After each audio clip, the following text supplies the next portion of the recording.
Assalamualaikum warahmatullahi wabarakatuh. Waalaikumsalam warahmatullahi wabarakatuh. Kita berlanjut ke Hari kisah orang soleh yang ke-12. Hari Berarti ke-12. kita masuk kepada seorang yang sangat mulia karena ilmunya, zuhudnya, waraknya, dan beliau adalah mufti Masjidil Haram pada zamannya. Itu juga masih zaman tabi'in ya? Zaman tabi'in, namanya Atha bin Abi Rabah. Kepakarannya itu sampai-sampai membuat Abdullah bin Umar dan Abdullah bin Abbas itu kalau di Mekah kemudian mereka didatangi oleh orang-orang untuk meminta fatwa, bertanya persoalan, maka mereka berdua akan mengatakan, kenapa kalian bertanya kepada kami? Bukankah di tengah kalian ada Atha bin Abi Rabah?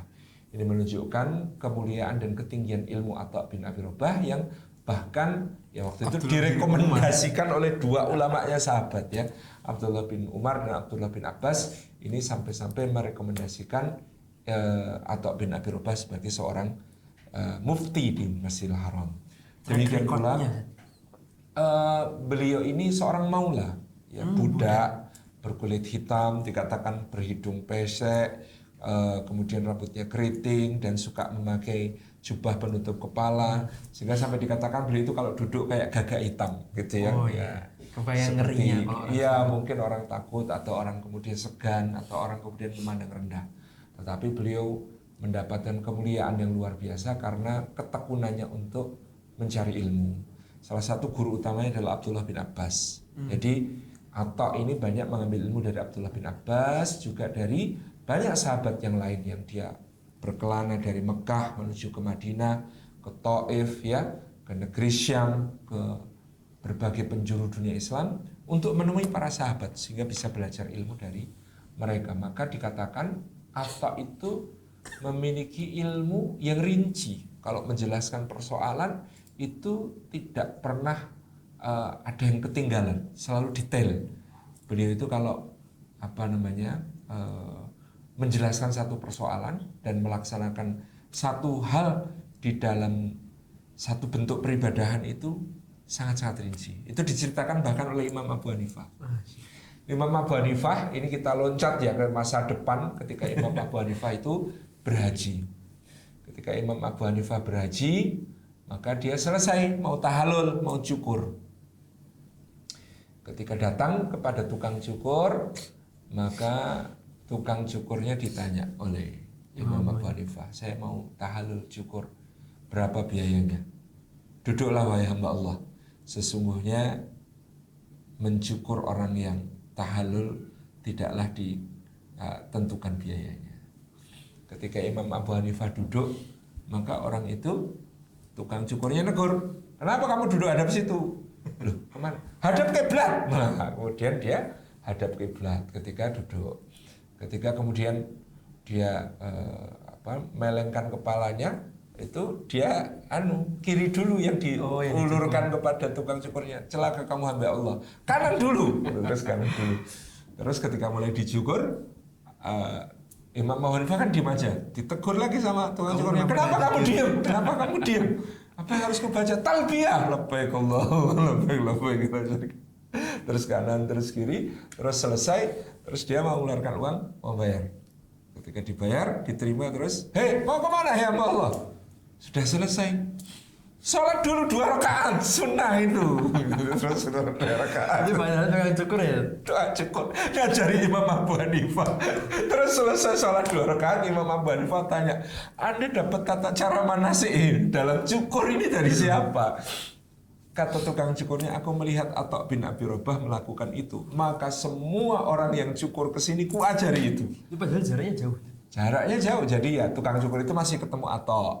Ya, kemudian ketemu Imam Abu Hanifah. Imam Abu Hanifah mungkin nggak sempat ketemu Imam Atha, tetapi mendengar riwayat tentang bagaimana caranya melaksanakan cukur di dalam tahalul haji itu dari tukang cukurnya. Jadi ternyata tahalulnya itu dimulai dengan tadi menghadap kiblat, dimulai dari kanan sambil membaca talbiyah, selesai dengan sholat 2 rakaat gitu. Ini kalau ada anak-anak baru ngaji zaman sekarang, bid'ah. Janggal banget. Karena cukur aja harus ngadep kiri. Ya, cukur aturannya begini. Tapi itulah yang diajarkan para ulama dahulu. Jadi kalau kita bisa mendapatkan keutamaan dari satu amalan dengan berbagai hal yang ada sandarannya kepada Rasulullah SAW, meskipun sandaran itu bersifat umum, para ulama itu mengamalkan. Menghadap kiblat itu kan umum. Iya. Kemudian memulai dari yang kanan itu umum. Kemudian bertalbiyah itu kan secara umum dalam seluruh prosesi haji. Sholat 2 rakaat sebagai syukur setelah selesai melaksanakan satu ketaatan itu kan umum. Tetapi Imam Atta menjadikannya sebagai sebuah amaliyah tuntunan. Mungkin kalau ada orang yang tanya itu Imam Atta itu ada contohnya nggak dari Nabi? Ini harus belajar dulu seperti apa dulu para ulama itu ya mengajari umat tentang segala hal yang afdol, segala hal yang utama. Dan itulah mazhabnya Imam Atta, itulah mazhabnya para sahabat, itulah mazhabnya para tabi'in dan generasi terbaik umat ini. Itu yang nggak terpikirkan orang sekarang. Ya kadang-kadang kan hadisnya nggak ada,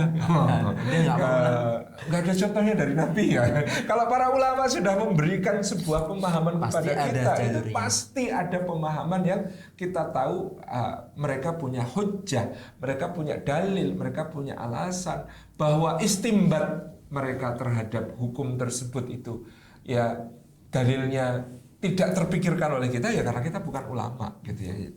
Itulah para ulama. Ini satu contoh ya untuk teman-teman yang kadang-kadang mensimplifikasi semua masalah dengan mengatakan tidak ada contohnya dari Nabi SAW. Inilah para ulama dulu itu begitu caranya di dalam berpikir dan memberikan penjelasan kepada umat ya. Ini Imam Abu Hanifah aja diajarin sama tukang cukur karena tukang cukur ini mengamati bagaimana tata cara Atta bin Abi Rabah ketika dia melaksanakan tahallul. Dan Atta bin Abi Rabah itu melaksanakan tahallul dalam hidupnya untuk haji 70 kali.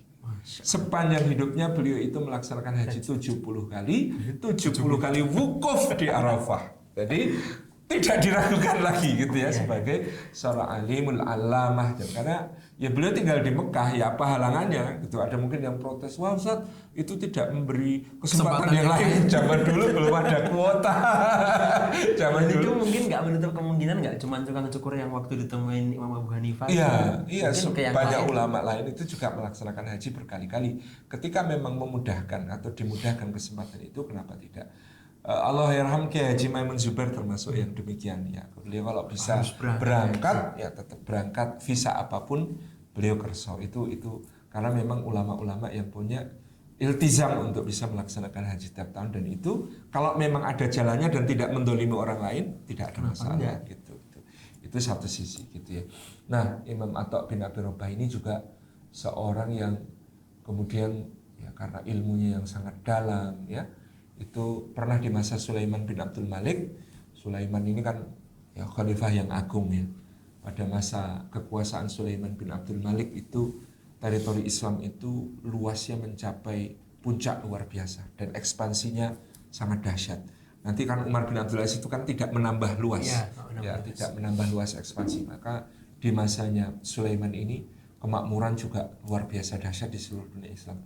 Ketika beliau naik haji, ya berangkat melaksanakan tawaf kudum, ya tawaf pertama ketika tiba di Masjidil Haram, ketika tiba di Mekah, kemudian beliau langsung carikan untuk saya Atta bin Abi Rabah, itu ya dicari, ya itu ngomong sama pengawalnya, anak-anaknya nggak tahu, kemudian dicari, ketemu lagi sholat, sholatnya khusyuk dan panjang dan ketika selesai kemudian Khalifah Sulaiman duduk di situ ya. Tadinya pengawalnya itu mau mengamankan jalan. Nih, Khalifah mau lewat, minggir gitu ya. Tapi Sulaiman melarang di Masjidil Haram. Nggak boleh. Itu nggak ada beda antara khalifah dengan rakyat jelata, antara orang kaya dengan orang miskin, antara para bangsawan dengan budak-budak. Semua sama di hadapan Allah. Jangan kalian membedakan.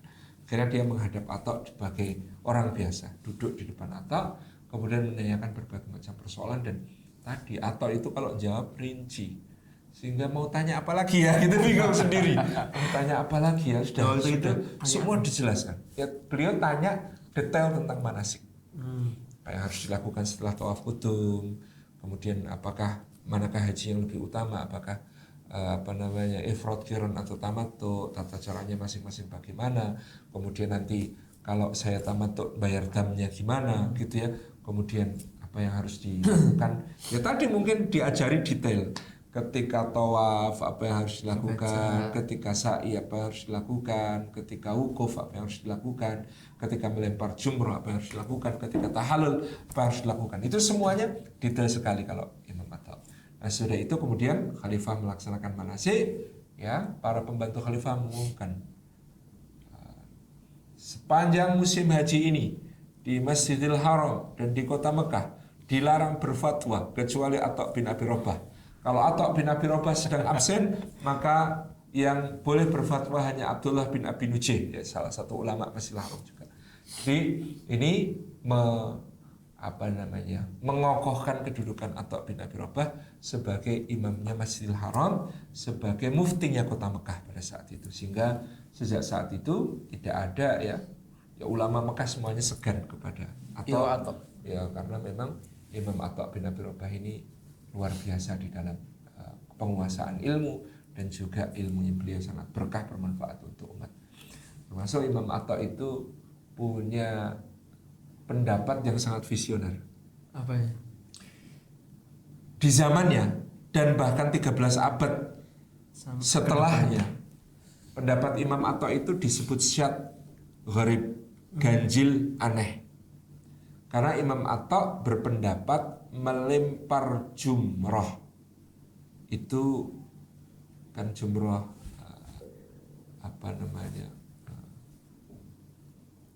hari Id Adha maupun Tasyrik itu afdolnya semua sepakat ba'da zawal. Oh ya. Setelah matahari tergelincir, artinya ba'da zuhur.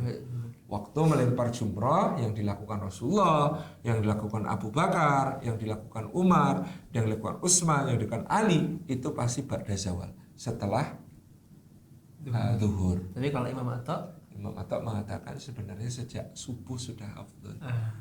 Gitu ya. Beliau mengatakan ba'da subuh itu sudah afdol. Kenapa dulu Rasulullah menunggu waktu siang? Kata Imam Atta, karena menunggu orang-orang berkumpul, sehingga beliau bisa memberikan contoh kepada mereka dan mengatakan khudhu anni manasikakum, ambil dariku manasik-manasik kalian.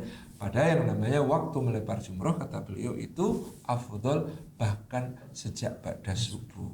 Itu yang dilakukan, difatwakan. Tapi itu yang sampai 13 abad kemudian. 13 abad lamanya itu pendapat beliau dibilang syadz, gharib, ganjil, tidak tepat, menyelisih jumhur, ya, menyelisih pendapat mayoritas ulama dan seterusnya. Ternyata memang beliau sangat visioner. Pada tahun 90-an ketika jumlah jamaah haji semakin membludak, semakin besar, jutaan orang, maka semua orang kalau melempar jumrah pada zawal itu sudah menimbulkan bahaya. Karena terjadi kepadatan yang luar biasa, ya, jalurnya terlalu menumpuk, bisa terjadi saling desak-desakan sampai mungkin ada yang terinjak-injak, dan itu membahayakan nyawa. Maka waktu itu Lajnah Daimah lil Buhuts wal Ifta wal Irsyad, ya, seperti komisi fatwa, ya, kalau di sini komisi fatwa MUI di kerajaan Saudi Arabia yang dipimpin oleh Syekh Abdul Aziz bin Baz itu kemudian membahas persoalan ini, dan kemudian mereka bersyukur karena kita punya pendapat dari generasi emas, dari ulama pada zamannya yang direkomendasikan oleh Abdullah bin Umar maupun Abdullah bin Abbas, yaitu Atta bin Abi Rabah. Beliau berfatwa melempar jumrah setelah ba'da subuh pun itu sudah afdal. Maka sejak saat itu oleh pemerintah kerajaan Saudi Arabia, melempar jumrah itu diatur jadwalnya. Kalau dulu dibiarkan orang milih dan kan semuanya ba'da zuhur. Akhirnya kemudian biasanya dijadwal Asia Tenggara, Indonesia jam 6 sampai 8 ngalah. Kemudian jam 8 sampai jam 12 itu orang-orang dari Asia Timur, gitu ya. Jam 10 sampai jam 12 itu orang-orang India, Pakistan, Bangladesh, gitu ya. Jam ba'da zuhur itu nanti diatur Afrika, Timur Tengah, yang dari Eropa, macam-macam. Sehingga kemudian ketika dijadwal seperti ini mengurangi resiko bahaya yang bisa timbul ketika terjadi kepadatan berlebihan, gitu ya. Itu ilmunya Imam Atta bin Abi Rabah yang selama 13 tahun ilmu itu tertidur. 13 abad itu ilmu itu tertidur, ternyata bermanfaat dan menjadi sesuatu yang menjadi solusi di zaman sekarang. Maka dari itu kita itu tidak boleh memvonis satu ijtihad para a'imah pada zamannya hanya karena mungkin dianggap pada tempat dan waktu tersebut Belum tidak terpakai. tepat atau belum tepat. Bisa jadi dia akan tepat dan terpakai pada zaman dan kondisi-kondisi tertentu. Nah, ini Imam Atha ini juga terkenal dengan kisahnya ketika menasihati Khalifah Hisham bin Abdul Malik. Kemarin kita sempat menyebut ketika cerita Urwah itu Khalifahnya Hisham ya. Ternyata kalau kita periksa kembali itu adalah Al-Walid bin Abdul Malik yang merupakan kakak dari Sulaiman bin Abdul Malik yang kita ceritakan tadi. Nah, pada masa Hisham itu Imam Atha bin Abi Rabah itu berangkat dari Mekah menuju Damaskus. Itu naik baghol dengan apa namanya pelananya itu dari kayu, cuma dilambari kayu terus naik ke atasnya. Jadi itu kendaraan orang miskinnya miskin gitu ya pada zaman itu. Kemudian ya dia seperti tadi, penampilannya seperti gagak hitam dengan baju yang lusuh. Maka ada Imam Atha Al-Khurasani. Jadi yang cerita juga Imam Atha Al-Khurasani, namanya putranya itu Utsman bin Atha. Nah, Utsman bin Atha Al-Khurasani ini menceritakan mereka di perjalanan ketemu dengan Atha bin Abi Rabah yang sedang menuju ke negeri Syam itu. Ternyata bagi Imam Atha bin Abi Rabah menghadap penguasa memberikan nasihat itu bukan aib, asalkan kita sebagai ulama, kata beliau, itu betul-betul memberikan nasihat, bukan karena kepentingan dunia, bukan karena kepentingan kita sendiri. Maka Imam Atha itu kemudian mendatangi Khalifah Hisham di istananya, dan Hisham menyambutnya dengan penuh penghormatan, dengan penuh pemuliaan, tetapi beliau menolak. Beliau hanya duduk di depan Khalifah. Maka Khalifah duduk sejajar dengan Imam Atha, lalu bertanya, wahai Imam, ada yang bisa saya lakukan? Maka Imam Atha bin Abi Rabah mengatakan, yang pertama dan yang paling utama adalah ahli bait Rasulullah SAW. Tolong perhatikan hak-hak mereka, wahai Amirul Mukminin. Mungkin waktu itu karena pada masa Bani Umayyah, keturunan Sayyidina Ali bin Abi Thalib itu agak kurang diperhatikan gitu ya. Apalagi dulu pernah dianggap bermusuhan, sehingga rekonsiliasi yang sudah dimulai dari Umar bin Abdul Aziz itu harus dilanjutkan. Dulu bahkan khutbah Jumat itu ada yang isinya ditutup dengan mencaci maki Ali bin Abi Thalib. Umar bin Abdul Aziz menggantinya dengan innallaha ya'muru bil 'adli wal ihsan wa ita'i dzil qurba wa yanha 'anil fahsya'i wal munkari wal bab ya'idukum la'allakum tadhakkarun. Itu yang disunnah hasanahkan oleh Umar bin Abdul Aziz. Dan waktu itu Atha menasihati Hisham, tolong ahli bait Rasulullah diperhatikan hak-hak mereka. Mereka nggak bisa terima sedekah, maka mereka harus dipenuhi dari harta ghanimah, harta fai yang menjadi hak mereka. Saya tulis, terus dia perintahkan sekretaris tulis nasihat Atha, kita harus perhatikan para ahli bait. Kemudian Imam Atha bin Abi Rabah mengatakan, kemudian penduduk Haramain Makkah dan Madinah, wahai Amirul Mukminin, mereka adalah putra-putri para sahabat Nabi SAW. Mereka adalah penjaga ilmu, mereka adalah yang menjaga dua kota suci. Maka perhatikanlah kebutuhan mereka. Berikan kepada mereka hak-hak mereka, dan jangan bebani mereka dengan berbagai hal yang akan menyulitkan mereka. Kemudian Hisham mengatakan, tulis, wahai sekretaris, tentang penduduk Haramain. Kemudian ada lagi, wahai Imam. Imam Atha mengatakan, wahai Amirul Mukminin, pasukan-pasukan yang engkau perintahkan untuk berjihad di berbagai belahan bumi, mereka memiliki keluarga-keluarga di rumahnya.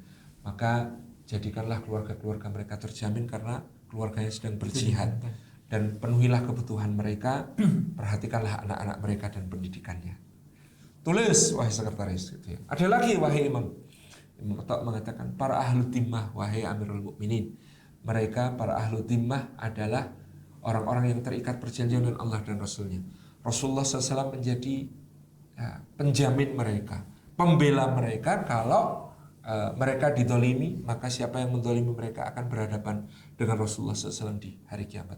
Maka hendaklah engkau benahi kehidupan mereka, penuhi kehidupan mereka. Jangan mereka diberi pungutan yang melebihi jizyahnya, atau jangan pungut dari mereka apa-apa yang mereka tidak mampu. Berikan keamanan kepada mereka, jaminan atas hartanya dan juga nyawanya. Tulis tentang ahlul dhimmah, wahai sekretaris.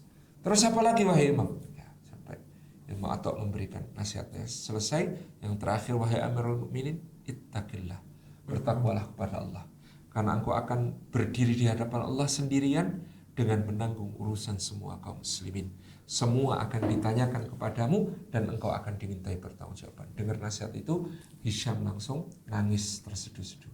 Kemudian Atta langsung pamit. Diceritakan oleh Utsman bin Atta al-Khurasani, bahkan minum air putih pun tidak di istana khalifah. Jadi datang Ngasih nasihat. dan itu Semuanya untuk orang lain, bukan untuk dirinya. Semua kebutuhan orang lain.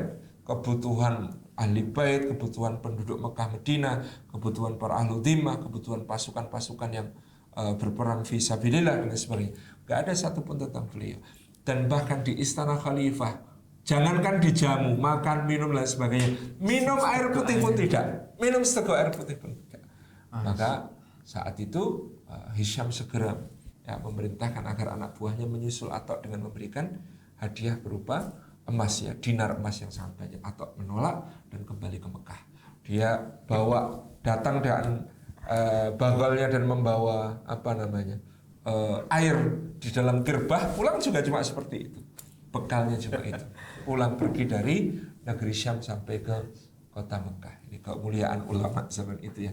Memang tidak bisa dibandingkan dengan kita di zaman sekarang. Luar biasa. Benar-benar pikirannya hanya umat. Yang dipikirkan hanyalah umat, yang dipikirkan hanyalah kebaikan bagi umat, ya, tidak pernah memikirkan dirinya sendiri sama sekali, dan tidak ragu memberi nasihat kepada para penguasa jika beliau merasa bahwa nasihat itu akan bermanfaat bagi umat. Dan di sini kita melihat, ya, ulama itu menjadi penyalur aspirasi yang efektif bagi keadaan-keadaan yang sedang dialami umat, keadaan yang dialami para ahli bait, keadaan yang dialami penduduk Mekah dan Madinah, keadaan yang bahkan dalam satu riwayat juga penduduk Najd, ya, asal dari bangsa Arab, kemudian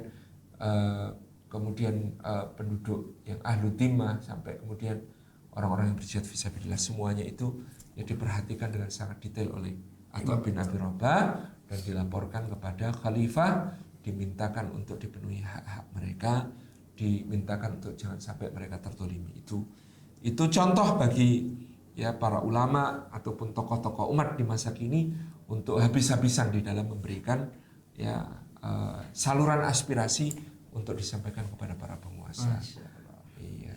Jazakallah ya Ustaz. Alhamdulillah, kisahnya Imam Atta ini begitu menginspirasi, bukan dari keturunan sahabat, bukan dari keturunan siapa, tapi dari dulu awalnya budak terus menjadi ulama. Iya. Makanya Sulaiman bin Abdul Malik menasihati anak-anaknya, kalian itu harus belajar ilmu, karena dengan ilmu budak itu bisa menjadi sayyid, bisa menjadi seorang tuan yang sangat mulia, dari seorang keturunan yang hina bisa menjadi, ya, orang yang sangat dihormati. Kalau kalian mau belajar ilmu. Mungkin kita cukupkan, kita tutup, kita lanjut ke episode 13. Insyaallah kita lanjut ke episode 13. Jangan lupa daftar karena ada Grand Prize Umroh bersama Jejak Imani nanti. Insyaallah. Assalamualaikum warahmatullahi wabarakatuh. Waalaikumsalam.